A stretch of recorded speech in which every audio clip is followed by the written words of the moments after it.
Reservation के बारे में, SC/ST रिजर्वेशन एंड लिंगायत और वकलीगा का रिजर्वेशन, और डेफिनेटली उसका फलितांश आ सकता है। देखिए, जहाँ तक मुस्लिम रिजर्वेशन रद्द करने का सवाल है, ये हमारा चुनावी एजेंडा नहीं है।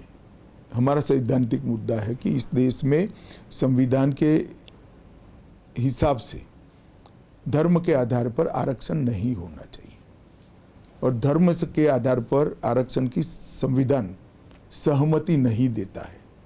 हमें रद्द करने में थोड़ा लेट हो गया, परंतु जब रद्द हुआ है तब कांग्रेस का ये स्टेटमेंट कि हम आएंगे तो 6% देंगे, कांग्रेस अध्यक्ष ने स्पष्टता करनी चाहिए 6% कहाँ से देंगे, किसका काटोगे भाई?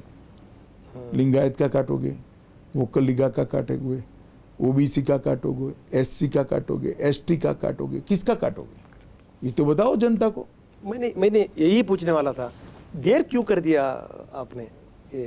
एक कमेटी उन्होंने बनाई हुई थी, रिपोर्ट आने में थोड़ी देर हुई ऐसा मुझे लगता है, मगर ज़्यादा अच्छा जवाब तो बसवराज जी ही दे सकते हैं। आपने बसवराज बोम्मई को बधाई दिया है, प्रोग्राम में बहुत अच्छा काम किया है बल्कि, लेकिन ये केस सुप्रीम कोर्ट में है अभी हाँ, चल रहा तो है। स्वाभाविक है, सुप्रीम कोर्ट मीमांसा करती ही है, हमें इसमें कोई आपत्ति नहीं है। अगर कोर्ट से ग्रीन सिग्नल नहीं आया तो? मैं नहीं मानता ऐसा होगा, हम हमारा पक्ष रखेंगे सुप्रीम कोर्ट के सामने। Karnataka and south Indian south states में थोड़ा प्रभाव जो है ना, इसका मतलब बीजेपी बहुत अच्छा स्थिति में है, लेकिन और ज़्यादा होने वाला था, लेकिन नहीं हुआ। आप जो एक्सपेक्ट कर रहा है उतना नहीं हुआ, ऐसा लगता है। देखिए, एक जमाने में नॉर्थ ईस्ट के लिए भी ऐसा कहते थे कि आपका प्रभाव नहीं है, भाजपा का प्रभाव नहीं है, अब हो गया। बंगाल के लिए भी ऐसा कहते थे, आज हमारी 18 लोकसभा मेंबर है, 77 MLA, हम प्रमुख विपक्षी दल है, हो गया। तेलंगाना में भी हो गया, यहाँ पर भी थोड़ी बहुत कमी है, चुनाव में निकल जाएगी। अच्छा, इस बार केंद्र से बहुत नेता लोग आ गया है, हर चुनाव में आता है, लेकिन हम पिछले इलेक्शन में इतना लोग को नहीं देखा। नहीं, बहुत लोग काम कर रहा है। पिछले चुनाव से मोदी जी ने 2 सभाएं कम करी है। सो इसका मतलब ये नहीं है स्टेट लीडरशिप के ऊपर ऐसा नहीं है, शक है। देखिए रंगनाथ जी, इसमें स्टेट लीडरशिप सेंटर। मुझे एक बात बताइए, कर्नाटक भारत का हिस्सा है या नहीं? मोदी जी भारत के प्रधानमंत्री है या नहीं?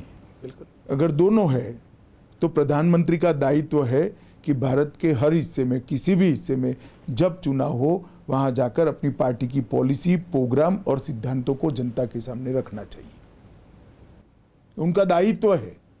मगर कांग्रेस ने 10 साल तक एक ऐसे प्रधानमंत्री को बिठाया जिनकी सभाएं ही नहीं होती थी, तो इसको सील करने के लिए कहा नहीं, प्रधानमंत्री ने स्टेट चुनाव में नहीं जाना चाहिए।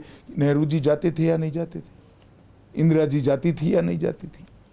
अब मनमोहन सिंह नहीं जा पाते थे तो हम क्या करें भाई? सब कुछ को मोदी जी चाहिए, अमित शाह जी चाहिए, उन्होंने आना चाहिए, जिताना चाहिए। बाद में नहीं, जिताने का सवाल नहीं है भाई। एक बार समझ लीजिए, हम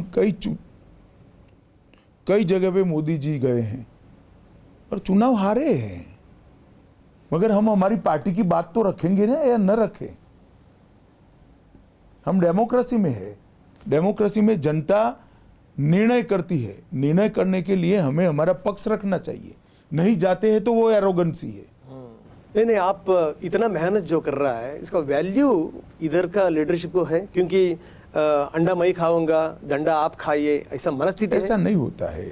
देखिए, सरकार होती है भारतीय जनता पार्टी की होती है, और मैं भारतीय जनता पार्टी का कार्यकर्ता हूं, तो मुझे मेरी पार्टी को जिताने के लिए मेहनत करनी चाहिए।